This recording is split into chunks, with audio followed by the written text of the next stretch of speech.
Hey everybody, this video is specifically for anyone that has gone to the washroom and taken a look at what they've left behind only to find pieces of last night's dinner completely undigested. That's right, this video is specifically for anyone that's dealing with ongoing undigested food particles in their poop.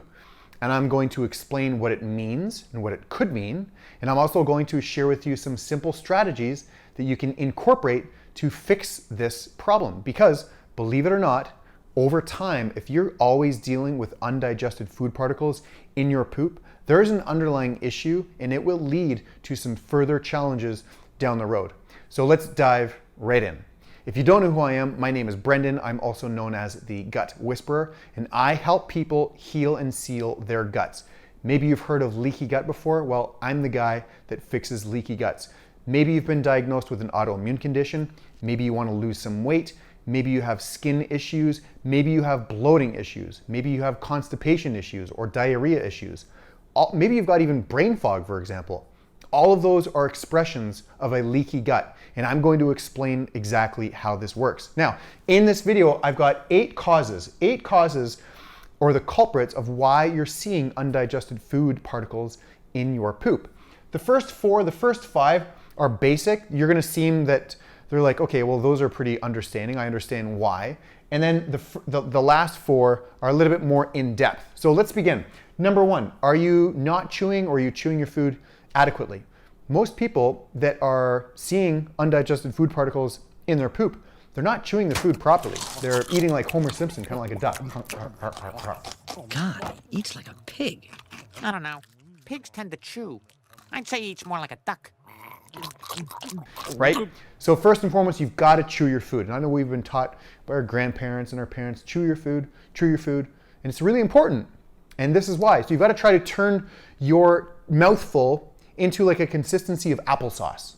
And if you achieve that, your body has so much less work to process and digest all of that. So that's number one. Number one, chewing your food properly. Number two, are you drinking excessive water or beverages during your meal, or even pop for that matter? Now that's a totally different video, but drinking excessively, you got to really hold off. Here's my rule of thumb. 10 minutes close to your meal, stop drinking liquids, and at least 45 minutes to an hour after your meal, stay completely away from excessive drinking. Now, if you're taking supplements, for example, you can have a couple sips of water, but don't drink excessive liquids during your meal. The stomach is a chemical process, all that hydrochloric acid. And the more water you consume, or even coffee or anything for that matter, it's watering down that chemical process, and you need the acidity in that stomach to break down foods. And if you're watering down that process, you will likely have undigested food particles in your poop. Number three, eating in a hurry. Are you standing when you're eating? The body needs to be relaxed when we're eating. The digestive process takes a lot of energy. And if you're doing other things, if you're in a hurry, if you're stressed, the digestive process will kind of fall by the wayside. So standing, eating in a hurry, definitely stop doing that. Number four, strenuous activity after your meal. So maybe you're working out, or maybe you're playing sports right after your meal. You can't do that. Again, the digestive process requires a lot of rest and relaxation. So doing strenuous exercise or playing sports, not a good idea. You gotta wait at least a couple hours for that food to digest. Number five, going to bed right after eating. Now, I know this is a challenge, especially for bodybuilders that want to kind of gain weight, but you can't have a big meal, fill up your stomach, and then go right to bed, because when you're sleeping, the body wants to be in a state of detoxification and rejuvenation. And if you've got a belly full of food, the body has to digest, and it can't do both at the same time simultaneously. It's very difficult. So as a result, the digestive process is going to fall by the wayside to allow the body to detoxify properly. But even still, it can't detoxify properly because it's got a belly full of food. So try to stay at least 2 hours from eating before you go to bed. Number six. This is where we start to get a little bit more in depth. This is my wheelhouse. So decreased stomach acid. The stomach, again, requires a tremendous amount of energy and hydration and minerals to produce adequate amounts of stomach acid. Now, all of these things that I just listed, if you're doing any of these actually decrease stomach acid. And if you don't have adequate stomach acid, then it's not going to break down the foods properly, and then that's not going to signal adequately to the pancreas to release those digestive enzymes. So decreased stomach acid will lead to a decrease in pancreatic activity and production of digestive enzymes. As a result, that will even turn into decreased bicarbonate. And bicarbonate is also produced by the pancreas to neutralize the acidity that's in the stomach. Very, very important. And finally, low beneficial bacteria. If you're seeing undigested food particles in your poop, chances are you have an imbalance of bad bacteria outnumbering the good bacteria, because bacteria is also largely responsible for the digestion and assimilation of foods that we eat. We need those nutrients. So those are the 8 causes, and I'm sure if you've stuck around so far, you're probably resonating with a lot of them. Now, how do we fix it? Okay, I'm going to show you the anatomy of the digestive process, and by doing so, this will give you a good idea and understanding of how this whole process works. So when we chew our food, chew, the food goes down into the stomach and it resides in the stomach for several hours. Okay, and this acidity is responsible for the further breaking down, the separation of more amino acids into smaller amino acids, so the body can really start to absorb and utilize them and get them ready for the absorption in the small intestine. So this food, it is no longer called food. It goes into bolus, and then it gets digested more and more and more in the acidic environment, and that gets turned into chyme. And so when the chyme goes into the duodenum, it acts as like a messenger, because that chyme is very, very acidic. And so it essentially signals to the pancreas to release those digestive enzymes, amylase, protease, and lipase, and those predominantly break down carbohydrates, proteins, and fats. And obviously there's a whole bunch of other enzymes in that whole process, but those are the 3 main ones. And with the presence of stomach acid, those enzymes adequately get distributed. Without adequate stomach acid, think of it as like a traffic light. Acidity equals green light. If there's not enough acidity, that pancreas just isn't going to release those enzymes. As a result, it's not going to release the bicarbonate to neutralize the acidity. So here's what's going to happen.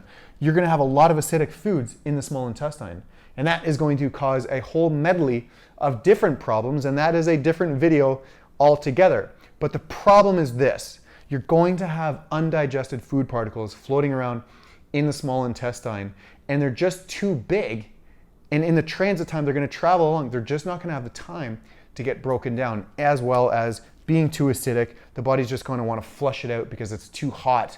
And then as a result, that's also going to impede the microflora, the gut microbiome, the healthy bacteria. So it's really, really important that you understand the importance of chewing, staying away from excessive drinking, remembering that the stomach and the digestive process requires a tremendous amount of energy and hydrochloric acid. So give your body the rest that it needs to digest all of that food. And so here's where it gets really, really fun and exciting. If you have these large macromolecules of foods that should have been broken down and should have been digested, primarily from chewing properly and the stomach acid and all that stuff. Basically, here's the thing. I'm going to show you this. This is a diagram of the epithelial cells that line the intestines. And if you can envision this, our digestive tract is like a long tube. It's like a long donut being stretched. And essentially, from here to out there, it's just one long tube, right? And these are the cells that line that gut. And what happens is when we chew our food, if we've got undigested food particles that are too large in our gut, they're going to really piss off the cells that line the gut. That's going to cause some inflammation. Depending on the foods that you're eating, maybe you're eating gluten or corn or soy or some additives, any foods that are going to cause agitation to the lining of the intestines, that will cause leaky gut. That will cause these cells to become inflamed. And the junctions that are connecting each cell, they're going to become like compromised. And there's going to be large gaps, sort of thing, and that's called leaky gut. And what happens is you've got these food particles, these undigested food particles, that are essentially invading in between these cells, going into the bloodstream, causing an immune response. And this is the main problem that you may not be even aware of. But check this out. Food molecules enter the bloodstream, cause an immune response, and then that causes systemic inflammation throughout the whole body. Then the weakest link in your genetic chain, like I said, maybe if you've got like lupus or Crohn's or psoriasis or eczema or rheumatoid arthritis or diabetes or ulcerative colitis, alopecia, anything like that that's a chronic illness that you have, the weakest link in your genetics is expressing that. And by ongoing immune response, ongoing inflammation, you will have an ongoing expression of that chronic illness that you're trying to figure out what's going on and what's causing it. And largely it's due to these undigested food particles that are floating into your bloodstream caused by compromised digestion. Bow! I hope that's an aha moment right there. In turn, in addition to that, all while this is happening, if you've got a piece of carrot or an apple or a steak or a salad in your poop and you can see it, think about it. It takes several hours for that food to get broken down and reside in the stomach. Then it takes several hours in the small intestine. Then it takes another several hours in your large intestine. If that piece of apple, for example, has traveled all the way down and it's left your body still intact, you have very little nutrient absorption happening. This is going to cause a whole problem, a whole list of problems down the road. One of them being nutrient deficiencies. And we need nutrients for our body to thrive and repair itself and stay healthy. So think about it. If you've got undigested food particles, your body's not absorbing them. So how do we fix that? Well, we firstly address the stomach acid. We address the whole digestive process. And this is why I'm so happy. This is why I've created my Leaky Gut program, my Gut Blueprint Accelerator course. It's a course where I've helped hundreds and hundreds and hundreds of people completely reverse their autoimmune conditions, reverse their digestive problems, reverse their heartburn, reverse their bloating, reverse their skin issues, reverse their weight gain, reverse their hormone issues, all by simply addressing the gut and the digestive process and fixing the stomach acid and healing and sealing the integrity of these epithelial cells. So I invite you to click the link below. You can register for a free training and you're gonna see all of these hundreds of testimonials, all these real people, just like you, that have gone through my course and they've completely reversed all of their issues. So I invite you, take a look at that free training and then we can work together. So on that note, in good health and in good spirit, I look forward to working with you and I wanna heal and seal your gut.